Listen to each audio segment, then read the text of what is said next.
donne rendez-vous ici, le kiosque des Noctambules. Alors je ne sais pas si ça vous parle, tu sais ce que c'est, c'est une œuvre d'art. C'est une bouche de métro qui a été réalisée par l'artiste Jean-Marc Othoniel en 2000 pour la célébration du centenaire du métro. Les célèbres bouches de métro Art Nouveau, Hector Guimard, mais ça a un nom comment dire, architectural, ces bouches de métro.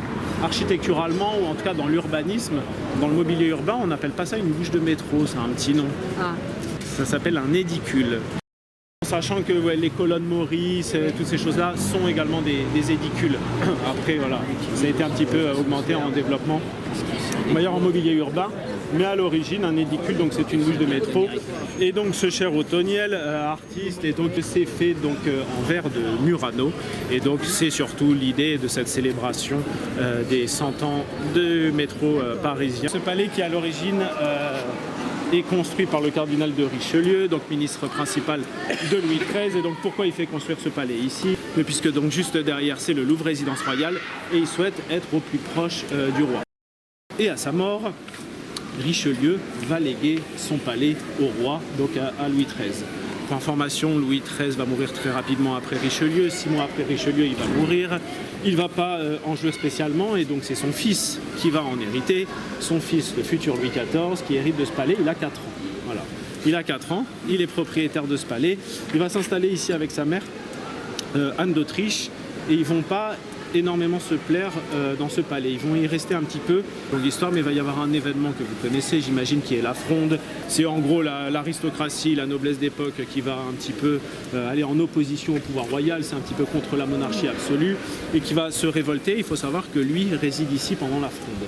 Et il y a un petit événement qui est un petit peu connu, alors qu'il avait 12 ans, il était en train de dormir, Louis XIV, il est tranquille dans sa chambre, et il est réveillé par des bruits, et quand il ouvre les yeux, dans sa chambre, en fait, il y avait des Parisiens, le peuple de Paris, qui était venu dans sa chambre pour vérifier qu'il ne s'était pas enfui, parce qu'on avait peur que la famille royale s'enfuit.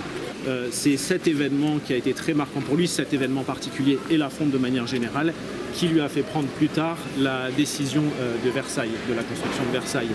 Le problème principal du palais royal, c'est que ce n'était pas un endroit qui était sécurisé. C'est un endroit ouvert sur l'extérieur, ouvert à la population, qui n'est pas spécialement fortifié. Le Louvre, quand même, c'était pas fortifié, mais ancien donjon de Philippe Auguste, voilà, il y avait un caractère militaire qui le rendait un petit peu plus sécure. Donc ici, on est au milieu de la ville, c'est absolument pas fortifié.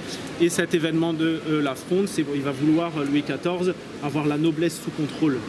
Je passe un petit peu les époques et les siècles, on arrive juste avant la Révolution française, et l'un des héritiers de cette famille, alors désolé, ils s'appellent tous Philippe d'Orléans dans cette dynastie, ou Louis-Philippe d'Orléans, un descendant, donc Louis-Philippe Joseph d'Orléans, qui est cousin de Louis XVI. On est juste avant la Révolution française, on est en 1780.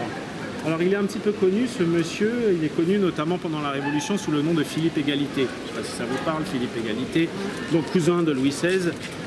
Pour information, pourquoi il s'est appelé Philippe Égalité? Il a été député de Paris à la Constituante. Pour information, il a voté en tant que député à la décapitation du roi, à la mort du roi, son cousin. Pour information, cette exécution s'est faite à quelques voix près. Donc vous voyez, avec des cousins comme ça, il n'y avait pas besoin d'ennemis. C'est un personnage très très complexe qui a été pas mal décrié dans l'histoire. Ce serait très très long d'en faire le portrait complet, mais c'est un personnage très très complexe. Si ça vous intéresse à regarder, c'est un personnage très particulier. Mais juste pourquoi il s'appelle Philippe Égalité? Comme je vous dis, il s'appelle Louis-Philippe d'Orléans. Il se présente en 1792. 1792, il y a une nouvelle élection en France pour l'Assemblée nationale. Et lui va se présenter en tant que député de Paris, et lorsqu'il va s'enregistrer, quand il va s'enregistrer, il se présente, candidate avec son nom. Sauf que impossible de se présenter avec le nom de Louis-Philippe d'Orléans. On va lui dire c'est absolument impossible, tout ce qui est noms féodaux, toute la féodalité, toutes ces choses-là sont interdites. Et on va lui donc demander de choisir un nouveau nom. Pour information, il va devoir se rendre à l'hôtel de ville. Et à l'hôtel de ville, pendant la Révolution, pour information, il y avait un registre. Si vous deviez pour choisir un nouveau nom. Il y avait un registre et on lui a proposé différents noms et il y avait notamment le nom de Égalité qui lui a été proposé. Il n'était pas fan de ce nouveau nom, mais bon, il a été un petit peu obligé. Il a hésité pour information avec le nom de Publicola. Voilà, Publicola lui était proposé également. Publicola, juste pour information, donc c'est un Romain du IVe siècle avant notre ère qui est considéré comme le fondateur de la République romaine. Et vous voyez, il y avait plein de liens comme ça avec la République. Pour information, il y a eu des noms. Bourg-la-Reine, vous savez, la ville de Bourg-la-Reine, elle a changé, ça s'est appelé Bourg-l'Égalité pendant la Révolution française. Tout ce qui était dans féodaux et tout ce, même quand il y avait le nom noble, par exemple Grenoble, pour information, c'est appelé, enfin il y a eu la volonté de l'appeler Grelibre, voilà, pendant la Révolution. Grenoble s'est appelé Grelibre. La ville de Montmorency, ça vous parle, Montmorency, et ben Montmorency s'est appelé Émile. Pourquoi ça s'appelait Émile? Parce que Jean-Jacques Rousseau y a séjourné et donc Émile bien évidemment, et puis Rousseau a été quelqu'un qui a énormément inspiré les révolutionnaires et donc ça s'est appelé Émile. La ville de Marseille, pour information, en 1794, pendant 6 mois, s'est appelée Ville sans nom. Voilà. Ça a été le nom de la ville, parce qu'elle s'est révoltée notamment contre les Jacobins, donc il faut voir ça comme une sorte de punition, et elle a été appelée Ville sans nom pendant 6 mois. Juste voilà, pour vous dire un petit peu toutes ces choses-là. Il s'appelle donc Philippe Égalité, il faut imaginer que toute la famille, on est comme c'est le cousin du roi. Hein. C'est le cousin du roi, il faut imaginer à cette époque-là. Le cousin du roi s'appelle Égalité. Les jardins qu'il va faire construire, je vais vous en parler par la suite, vont s'appeler les jardins de la Révolution. C'est la famille royale, il s'appelle Égalité, jardin de la Révolution. C'est un scandale assez particulier à l'époque. Bref, et lui, il est héritier de ce palais. Palais qui, pour information, est en très mauvais état. Donc je le rappelle, hein, on a uniquement le palais qui est ici. Et là, derrière, ce sont des jardins ouverts sur l'extérieur. Il a brûlé au XVIIIe siècle, le palais en grande partie, puis il est en très mauvais état, il n'a pas été réhabilité, rénové. Et surtout, lui, c'est un prince qui est extrêmement riche. C'est ce qu'on appelle un prince de sang. Un prince de sang, c'est un membre de la famille royale. Prince de sang, il est extrêmement riche, mais du coup, beaucoup de dépenses, et donc besoin de recettes, besoin de rentrée d'argent. Et il va chercher, il est très endetté par les jeux notamment, et il va chercher un moyen de gagner de l'argent.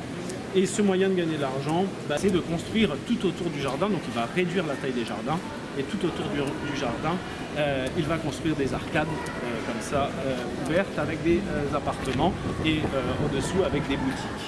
Des galeries couvertes avec des boutiques qu'il va louer, et au-dessus des appartements qu'il va louer. C'est l'inventeur, on considère, du passage couvert.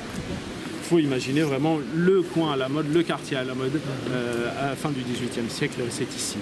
Pour la petite anecdote, quand il avait 19 ans, Napoléon, il était en permission à Paris, c'est la première fois qu'il venait à Paris, il ne savait pas trop quoi faire, il arrive à Paris, il demande il y a quoi à faire à Paris. On lui a dit il faut aller au Palais Royal. Il est venu au Palais Royal et les petites anecdotes racontent qu'il aurait découvert pour la première fois les plaisirs féminins avec une prostituée du Palais Royal à l'âge de 19 ans. Il s'est régalé quoi. Il y avait pas mal de plaisirs et qui était assez particulier. Et qui est ici, qui a été un magasin très important dans l'histoire également. C'est un monsieur qui s'est installé là, qui s'appelait Monsieur Curtis, qui est un Suisse, qui était un médecin suisse, donc, qui était à Berne, qui était médecin, mais également il était sculpteur sur cire. Lui était réputé pour être un des plus grands sculpteurs sur cire, et un jour il va y avoir un prince français qui va se rendre en Suisse, à Berne, et qui va découvrir son travail, qui va être subjugué par son travail et qui va l'inviter à Paris. Il va l'inviter à ouvrir un magasin à Paris qu'il va lui payer. Au début, c'était vers les grands boulevards, puis il va ouvrir ici le Palais Royal. Et le succès se faisant de plus en plus important, il va s'installer ici au numéro 17. Et c'est le premier, en fait, ce monsieur Curtis, qui a eu l'idée de créer, d'aller au-delà plutôt que la simple anatomie et de la médecine, de faire une sorte de spectacle, un petit peu de ces sculptures, en tout cas de divertissement. Il va représenter des familles royales. Par exemple, ici, on pouvait aller c'était le salon de Versailles, et on avait la famille royale en train de dîner, ils faisaient des têtes un petit peu connues, et donc c'était assez extraordinaire. C'était la première fois, d'une certaine manière, que le peuple pouvait rentrer un petit peu à Versailles en voyant ces choses-là. Il y avait les têtes de Marat, il y avait les têtes de Robespierre, etc. Et pour information, il avait une domestique qui, elle, est issue de Strasbourg, laquelle avait une fille qui s'appelait Marie. et avec qui il va se lier d'amitié et va la considérer pas comme sa fille, mais on va dire comme sa nièce, et elle l'appelait mon oncle, hein, et depuis très jeune, elle va le suivre et il va l'initier à tous ses travaux. Et ici d'ailleurs, c'est elle, je vous ai dit, qui avait la représentation de la tête de Marat, de Robespierre et autres, c'est elle qui les avait réalisés.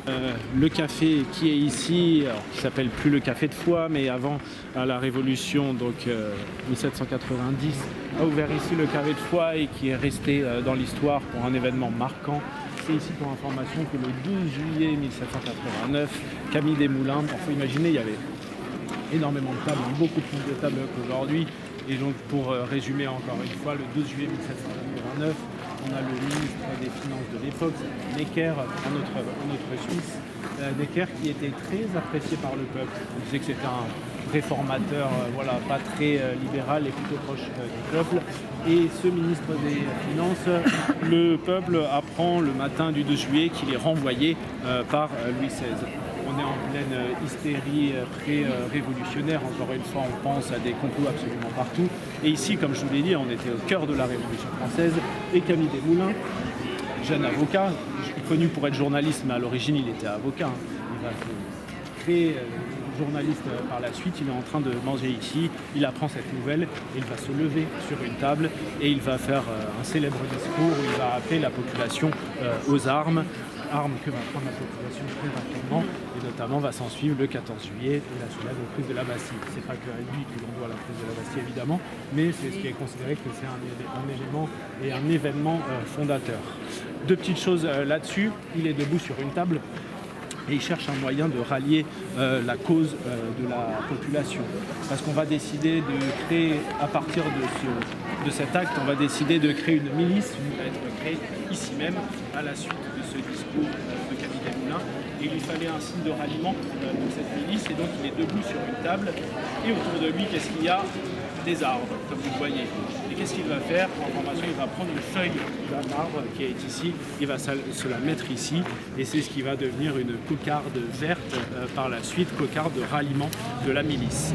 Sauf que pour la petite anecdote, le lendemain, cette milice se crée, il lui faut ce petit ralliement, donc la cocarde verte, mais on se rend compte dès le lendemain que le vert, c'est la couleur du duc de Chartres, qui est le frère de Louis XVI, le futur Charles X.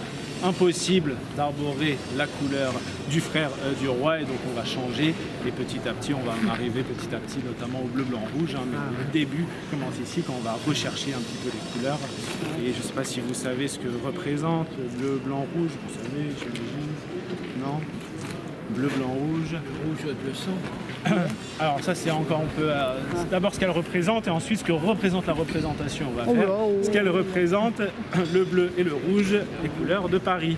Le blanc, la couleur de la royauté. Et donc c'est l'alliance de Paris et de la monarchie liés ensemble qui vont donner le bleu, blanc, rouge. Et en effet le rouge, c'est... Alors pourquoi le bleu et le rouge, couleur de Paris? Il y a beaucoup de villes, le Lyon aussi c'est le bleu et le rouge, mais ce sont les couleurs de Paris. Pourquoi le bleu et le rouge pour Paris? Le rouge en effet le sang, mais plus le sang, c'est le sang de Saint-Denis. Saint-Denis, premier évêque de Paris qui aurait été exécuté. Ça a été le premier... Il aurait été le premier martyr parisien. Il est venu évangéliser Paris pour convertir au catholicisme au 1er siècle et il s'est fait exécuter. Et le bleu, couleur de Sainte Geneviève, sainte patronne de Paris, qui aurait protégé Paris de l'invasion d'Attila et des terribles Huns.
première des galeries. Et en gros, le monsieur qui l'a fait construire celle-ci était président de la Chambre des notaires de Paris. Et on a une époque où il y avait plein de passages dans tout Paris. Et lui, tout simplement, pour résumer, il a voulu se différencier. Voilà. Pour être différent, il a nommé galerie plutôt que passage pour donner, et il a donné un caractère un petit peu plus luxueux. Mais voilà, on est sur un coup un petit peu marketing pour se différencier. Et juste pour finir sur celui-ci, on n'est pas loin de la bourse, enfin, l'ancienne bourse de Paris. C'était le président de la Chambre des notaires qui l'a fondé, cette galerie. Ici, quand même, c'était, pour vous donner une idée, au 19e siècle, on disait de cette galerie qu'il y avait plus d'argent dans les poches de la galerie Vivienne que dans les poches de tout Paris. Pour vous donner une idée de la population qu'il y avait là, c'était les professions libérales, les boursiers, les financiers, etc. Contrairement au passage où on était sur un mélange de population, la galerie, comme c'était plus sur de l'entre-soi d'une certaine manière, plus pour une élite et une bourgeoisie plutôt élitiste de l'époque. Ils ont tous été abandonnés, pour information. La quasi-totalité des passages ont été abandonnés après les travaux haussmanniens. C'est pour ça qu'énormément ont été détruits. Et il y a eu une réhabilitation depuis les années 1970, réhabilitation, rachat notamment. Celui-ci a été racheté par la Bibliothèque nationale de France, qui est juste à la sortie de l'entreprise. Donc c'est pour ça qu'on est passé de 137 à 24, parce que c'est des initiatives privées. Les ayants droit, les héritiers, souvent, voilà, ils les ont revendus parce que c'était des coûts tellement astronomiques. Et majoritairement, mais ce n'est pas toujours le cas, mais il y en a qui ont été rachetés.